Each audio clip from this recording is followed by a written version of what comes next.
दर्शकगण एवं श्रोतागण, मेरे इस चैनल में आपका हार्दिक स्वागत एवं अभिनंदन है। इसी क्रम को आगे बढ़ाते हुए आज शिव महिमा स्तोत्रम को आपके सामने प्रस्तुत करूंगा। चलिए शुरू करता हूं। आज शनिवार भी है। सबसे पहले शनि मंत्र आपसे सामने प्रस्तुत करूंगा। चलिए शुरू करता हूँ। ॐ सं नो देवी रविष्टहोम आपो भवन्तु प्रीत्ये। ॐ संयो रविस्मृतहोम शनिदेवाय नमः। ॐ नीलाञ्जलसमाभासम् ॐ रविपुत्रं यमाग्रजम् ॐ छायामार्तण्डसम्भूतम् ॐ तं नमामि शनैश्वरम्। ॐ श्रीगणेशाय नमः। श्री गणेशाय नमः। ॐ हर हर महादेवाय ॐ नमो नमः। अजन्मानो लोका किमवयवन्तो अभिजगता मदीष्टातारं किं भव विधिरनादृत्य भवति अनीशो वा कुर्याद भुवन जननेकपरिकरो यतो मन्दासत्वां प्रत्यमरवरं संशयरतैमे। हे अमरवर देवश्रेष्ठ, यह साक्यलोक अवश्य ही जन्य है तथा इसका कर्ता भी कोई न कोई है, परंतु वह कर्ता आपके अतिरिक्त दूसरा कोई नहीं हो सकता, क्योंकि इस विचित्र संसार की विचित्र रचना की सामग्री दूसरे के पास असंभव है। इसलिए अज्ञानी लोग ही तुम्हारे विषय में संदेह करते हैं। त्रैशांख्यं योगः पशुपति मतं वैष्णवमिति प्रभिन्ने प्रस्थाने परमिदमदः पत्यमिति च रुचीनां वेत्रियाद्रिजुकुटीनानां पतजुषां निर्माणेको गव्यसत्त्वमसि पयसामर्पणं युवौ। हे अमरवर, वेदत्रयी सांख्य योग शैव मत और वैष्णव मत, ऐसे भिन्न भिन्न मतों में कोई वैष्णव मत और कोई शैव मत अच्छा कहते हैं। रुचि की विचित्रता से टेढ़े सीधे मार्ग में प्रवृत्त हुए मनुष्यों को अंत में एक आप ही साक्षात या परया प्राप्त होते हो। जैसे नदियाँ टेढ़ी सीधी बहती हुई साक्षात या परंपरा से समुद्र में ही मिलती हैं। महोक्षौ खट्वांगं परसुरजिनं भस्मफणिनं कपालं चेति यत्तपवर्धौ तन्त्रोपकरणं सुरास्तां ताम्रदि ददति तु भवद्भ्रूप्रणीतं नहीं स्वात्मा रामं विषयो मृगतृष्णा भ्रमयति। हे बरद, महोक्ष, बैल, खटिया का पाया, परशु, गज चर्म, भस्म, सर्प, कपाल इत्यादि आपकी धारण सामग्रियां हैं, परंतु उन रिद्धियों को जो आपकी कृपा से प्राप्त देवता लोग भोगते हैं, आप क्यों नहीं भोगते? स्वात्माराम आत्मज्ञानी को विषय रूप रसादि रूपी मृग तृष्णा नहीं भ्रमा सकती। ध्रुवं कश्चित् सर्वौ सकलं परसत्त्वद्ध्रुवमिदं परोग्रोव्याघ्रोव्यै जगति गदति व्यस्तविषये समस्ते अपयेतस्मिन् पुरमन्तनं ते विस्मित इव स्तुवज्मिदेमि त्वां न खलु ननु दृष्टा मुखरिता। हे पुरमथन सांख्य मतानुयायी नहाय शत उत्पत्ति संभवती के अनुसार जगत को ध्रुव नित्य, बुद्ध मतानुयायी अध्रुव, क्षणिक तांकिक जन नित्य, आकाश आदि पंच गौर पृथ्व्यादि परमाणु और अनित्य कार्य द्रव्य दोनों मानते हैं। इस मतांतरों से विस्मित मैं भी आपकी स्तुति करता हुआ लज्जित नहीं होता, क्योंकि वाचालता लज्जा को स्थान नहीं देती।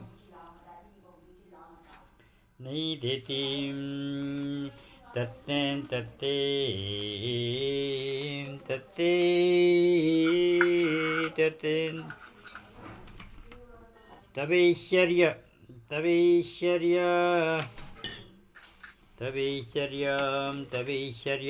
तवैश्वर्य यत्नाद्यदुपरि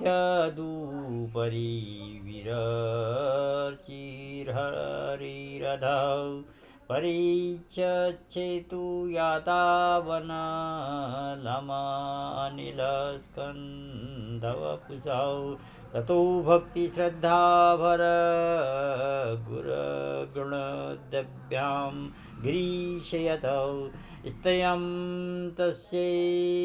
तस्ते ताभ्यां तं किमनुवृत्तिर्न फलते।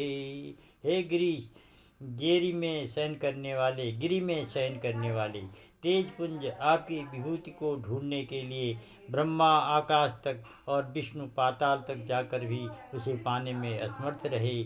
तत्पश्चात उनकी कायिक, मानसिक और वाची सेवा से प्रसन्न होकर आप स्वयं प्रकट हुए। इससे यह निश्चय है कि आपकी सेवा से ही सब सुलभ है। आयतनादापाद्य त्रिभुवनमरेरभ्यतिकरं दशास्यो यद्बाहुन्वृतं रणकराळुपरवसान् शिरः पद्मश्रेणीरचितं कर्णाम्भोरुहबलैः स्थिराया सत्त्वभक्ते स्थिरपुरहर विस्फुजितमिदं। हे त्रिपुरहर, मस्तक रूपी कमल की माला को जिस रावण ने आपके कमलवत चरणों में अर्पण करके त्रिभुवन को निष्कंटक बनाया था तथा युद्ध के लिए सर्वदा उत्सुक रहने वाली भुजाओं को पाया था, वह आपकी अविरल भक्ति का ही परिणाम था।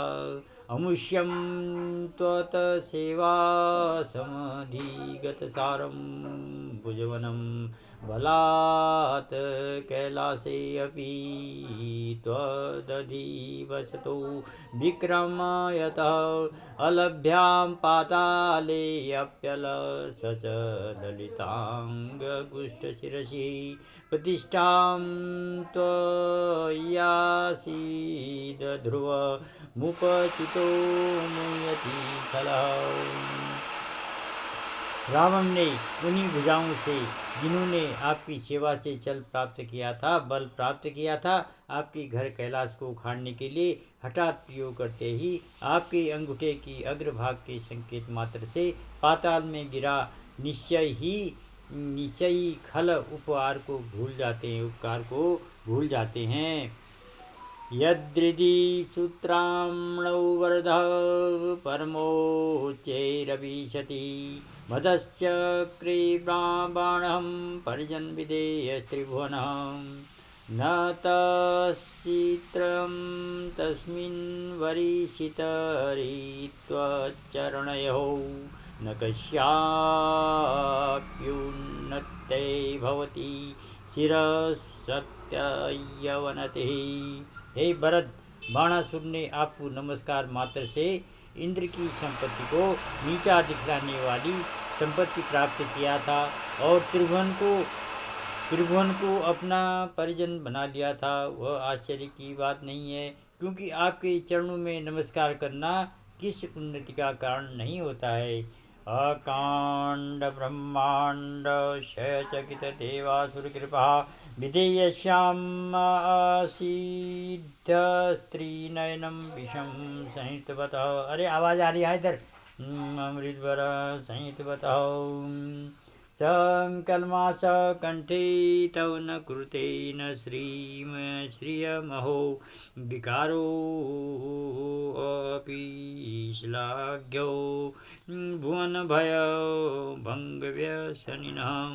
हे त्रिनयन, सिंधु विमंथन से उत्पन्न कालकूट से असमय में ब्रह्मांड के नाश से डरे हुए सूर्व असुरों पर कृपा करके एवं संसार को बचाने की इच्छा से उसको कालकूट को पान करने से आपके कंठ की कालिमा भी शोभा देती है। ठीक ही है, जगत की उपकार की कामना वाले ये दूषण भूषण समझे जाते हैं। असिद्धार्थी चैव क्वचिदपि सदेवासुरनरैः निवर्तन्ते नित्यं जगति जैनो यस्य विशिखाः।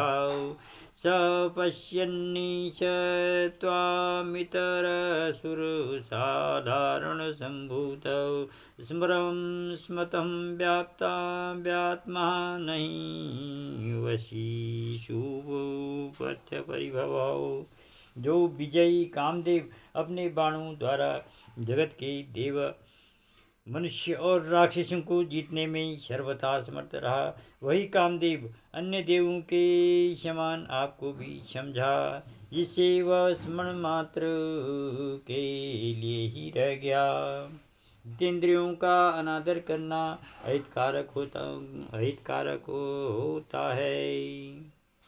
महीं पादाधातात व्रजति सहसा संशयपदं पदं विष्णोर्भ्राम्यद्भुजं परिगरुणग्रहगणं मुहूर्धोर्दोष्यं यात निभृत जटाताडितटा जगद्रक्ष्याय त्वं नटसि ननु वमेव विभूता। हे ईश, आप जगत की रक्षा के लिए राक्षसों को मोहित करके नाश के लिए नृत्य करते हो, तब भी संसार का आपके तांडव से दुख दूर होता है, क्योंकि आपके चरणों के आघात से पृथ्वी धंसने लगती है।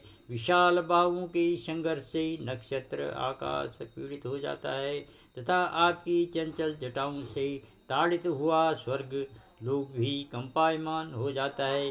ठीक ही है, उपकार भी किसी के लिए अहितकारक हो जाता है। यद्यप्यापिता राग गण गुणित फेनोद्गमरुचिः प्रबाहो बाराम्यः पृषतलदुदृष्टशिरसिते जगत दीपाङ्करं जलधिवलयं तेन कृतमी त्यनेवोन्नेयं धृतमहिं दिव्यं तव वपुः। हे ईश, तारागणों की कांति से अत्यंत शोभायमान आकाश में व्याप्त तथा भूलोक को चारों ओर से घेर कर जम्बू दीप बनाने वाला गंगा का जल प्रभाव आपके जटा कपाल में बूंद से भी लघु देखा जाता है। इतने से ही आपके दिव्य तथा श्रेष्ठ शरीर की कल्पना की जा सकती है। ओम हर हर हर महादेवाय नमो नमः।